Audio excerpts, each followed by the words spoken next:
I came from a poor home. We never had any money. When I left school, I did not graduate. My first job was washing dishes in the back of a small hotel. And when I lost that job, I got a job washing cars in the wintertime.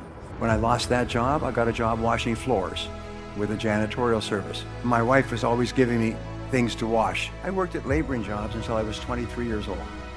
And when I could no longer get a laboring job, I got a job in sales. And in sales, I was a complete failure because I had no training.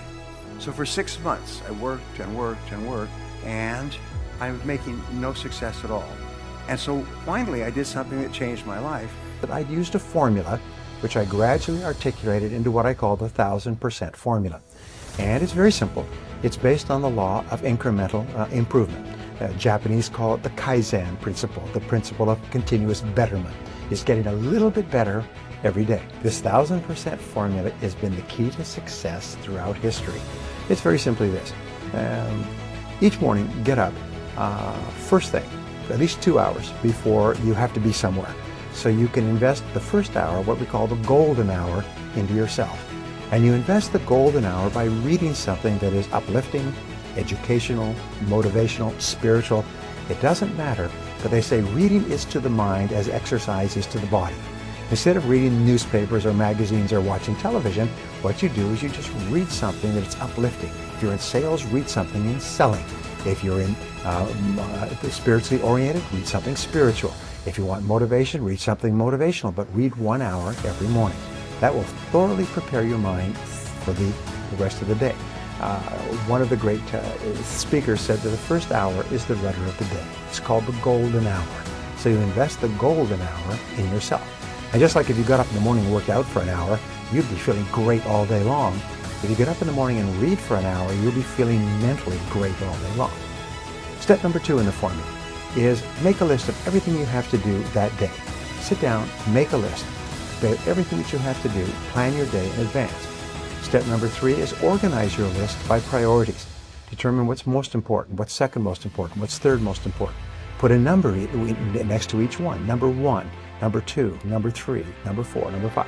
Fourth step is to start on your most important task, as we mentioned before, and work on it single-mindedly with concentration, focus, and discipline until your most important task is done, and then go to task number 2 and do the same thing. Number 5 is listen to audio programs in your car. Turn your car into a mobile classroom. Turn your car into a university on wheels. Now, a study at the University of California, USC, concluded that if you listen to educational audio programs in your car as you drive around, instead of listening to music, which we call chewing gum for the ears, if you listen to audio programs, you'll get the equivalent of almost full-time university attendance. Except for one small point, is when you go to the university, people who've graduated from universities, as I eventually did, find that about 90 or 95% of what they teach you is not practical. It's theoretical, it's true, it's enjoyable, but it's useless in the real world.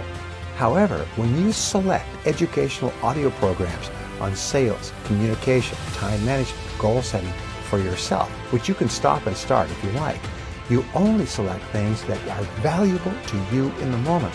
So you get even more than a university education by turning your car into a classroom on wheels. You turn your car into a mobile learning machine. Here's an interesting point, going right back to the beginning. If you were to get up and read for 60 minutes each day, you would read an average of 1 book per week. 1 book per week would be an average of 50 books a year. Now, to get a PhD at a leading university in any subject, including astrophysics, you have to read about 30 to 50 books and combine them into a dissertation. If you read 30 to 50 books in your field in the course of a year, you get the equivalent of a doctoral degree, whether it's in selling, business, entrepreneurship, or any other field.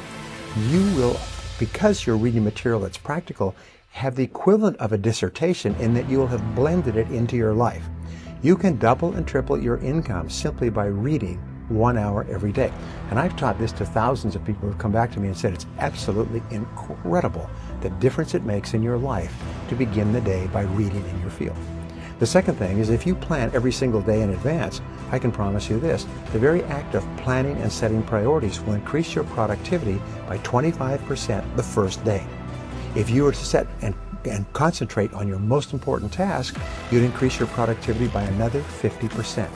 By simply reading, setting priorities, focusing on your most important task, your productivity, performance, and output will go up 100% in 1 year. If you then listen to audio programs in your car, many people have told me that that alone has increased their income 1,000%. Now, what is the next step? Number 6. Number 6 is to ask yourself 2 questions after every call or every event. These 2 are what I call the magic questions, and they will change your life. Question number 1 is right afterwards, say, what did I do right in that situation? If it's a sales call, if it's a business meeting, if it's a job application or interview, if it's a negotiation, if it's a meeting with your bank, afterwards ask yourself, what did I do right? And immediately think, and even better, write down everything that you did correctly in that meeting. Because you did a lot of good things. Even if it wasn't successful, you did a lot of things that were right. Second question you ask is, what would I do differently next time? What would I do differently next time? And then quickly write down a list of all the things that you could do to improve that situation the next time you have it. Now, this is important. Many people are of the idea that you should sit down and say, what did I do wrong? Where did I make a mistake? Where did I drop the ball? But no, what's happened, if you ask those questions, your subconscious mind will record those reviews, negative reviews, as instructions, and the next time you're in the same situation, you will make the same mistake. However, if you ask, what did I do right? And what would I do differently? Your subconscious mind records those as instructions on how to behave the next time you're in a similar situation. And you'll behave automatically in that situation. Now, the 7th part of the 1,000% formula is for you to treat everyone you meet like a $1 million customer. Treat everybody you work with in life as though they're the most important person in the world. Treat your customers as though they're about to buy $1 million worth of your product if they like you, and if you treat them nicely. And especially treat the members of your family. Treat your children, treat your spouse, treat your friends like they're really important people. And the wonderful thing is that the more you treat other people as if they're important, the better you feel about yourself. The more positive you feel, and of course the more positive they feel, and the more they want to work with you and be around you. This 1,000% formula has been the key to success throughout history. Because you don't make quantum leaps. You don't go from zero to being rich. You don't make easy money or quick money. What you do is you go to work on yourself, bit by bit, day by day, week by week, month by month, and your results are virtually guaranteed. There is a thing of success called the momentum principle. That means that once you start going, it becomes easier and easier to keep going and to go faster and faster. And this is what happened to me, and it's happened to every single person I've ever worked with.